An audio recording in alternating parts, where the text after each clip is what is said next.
یہ خود قرآن نے کہا ہے، زمانہ گواہ ہے والعصر، اس بات کے اوپر کہ انسان خسارے میں رہے گا، ان الانسان لفی خسر،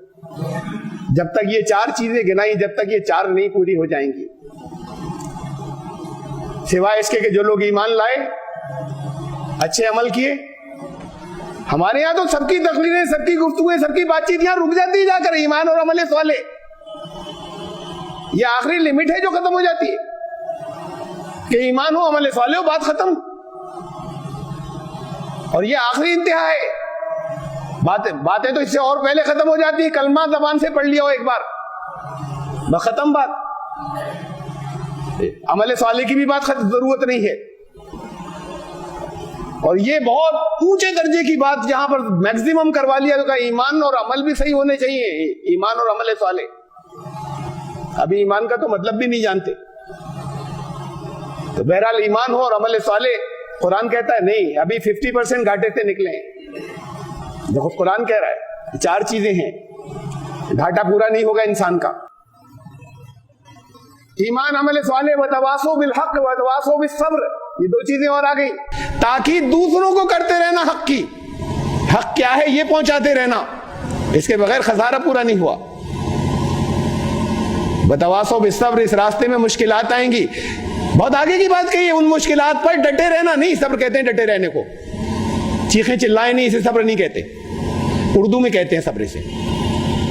عربی میں اور قرآن کی زبان میں صبر اسے کہتے ہیں جہاں حالات کا سامنا کرتے چلے جائیں مردانگی کے ساتھ میں، اسے صبر کہتے ہیں۔ قرآن شریف نے کہا ایک جگہ، مثال میں عرض کر رہا ہوں، بہت سی جگہوں پہ، وَكَأَيٍّ مِّن نَبِيٍّ قَاتَلَ مَعَهُ رِبِّيُّونَ كَثِيرٌ، کتنے نبی ایسے تھے ان کے صحابہ نے ان کے ساتھ مل کر میدان جنگ کے اندر پہنچے اور وہاں پر اپنی ذمہ داری ادا کی، جنگ میں شریک ہوئے، فَمَا وَهَنُوا لِمَا أَصَابَهُمْ فِي سَبِيلِ اللَّهِ، پھر وہ بودے نہیں بنے اللہ کے راستے میں، ان کے پھر آئیں بہت سی آزمائشیں، اس وقت وہ بودے نہیں بنے، وَمَا ضَعُفُوا، کوئی کمزوری نہیں دکھائی، وَمَا اسْتَكَانُوا، ٹھہرے بھی نہیں، بڑھتے چلے گئے، رکے نہیں، وَاللَّهُ يُحِبُّ الصَّابِرِينَ، یہ ہیں صبر کرنے والے جنہیں اللہ محبوب رکھتا ہے، صبر اسے کہتے ہیں۔ اردو میں صبر اسے کہتے ہیں کہ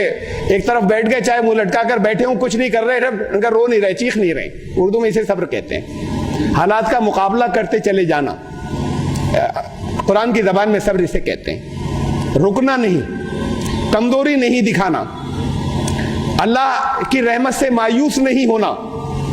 یہ سارے صبر کے حصے ہیں۔ اور پھر اللہ نے وعدہ کیا ان اللہ مع الصابرین، تو پھر صبر کا جب تک مطلب سمجھ میں نہیں آئے گا تو یہ جتنے تغرے لگے ہوئے ہوتے ہیں اس کا مطلب ہی نہیں سمجھا، یہ اپنے یہاں تو سجا تو لیتے ہیں، جگہ جگہ ملتے ہیں ان اللہ، میرے استاد اس کا ترجمہ کیا کرتے تھے، ان اللہ مع الصابرین، کہ صبر کرنے والوں کا انعام تو خود اللہ ہوتا ہے، وہی مل جاتا ہے، تو پھر اب ساری چیزیں تو اسی کے ہاتھ میں، یعنی جو لگاتار سامنا، ابھی ایک دفعہ ڈیفیٹ ہوگی، دوبارہ سیٹ بیکس آ جائیں گے، تیسری بار ناکامیاں مایوسی آ جائیں گی، چوتھی بار کوشش کرتے رہیں گے، پھر آگے جائیں گے، اور جانا ہی ہے۔ جو تھک کر بیٹھ جائے گا اور کچھ خالی وظیفے پڑھتے رہے گا، یہ یعنی کہیے اللہ کی مدد مانگیے، اللہ کے فضل کی ضرورت ہے، لیکن ساتھ میں ایفرٹس کرنی ہے اور ساتھ میں اپنی کوشش کرنی ہے، نہیں تھکنے کا نام صبر ہے۔ وتواصوا بالحق وتواصوا بالصبر، تو خالی بات اتنی نہیں ہے کہ آپ خود صبر کریں، خود ڈٹے رہیں، دوسروں کو جو مصیبتیں آئیں گی یہ تو وہ لوگ ہوں گے جو آخری درجے کو ہر وقت کبھی ہمت ہاریں گے نہیں، دوسروں کو ہمت نہ ہارنے دیں، انہیں تاکید کرتے رہیں، حق کی تاکید کرتے رہیں، اور لوگوں کو اس کی تاکید کرتے رہیں کہ ہمت نہیں ہارنا ہے، یہاں جا کر پورا ہوتا ہے خسارہ یا گھاٹا۔ خالی ایمان اور عمل صالح نہیں، یہ تو 50%، یہ خالی آدھا کام ہوا، نصف۔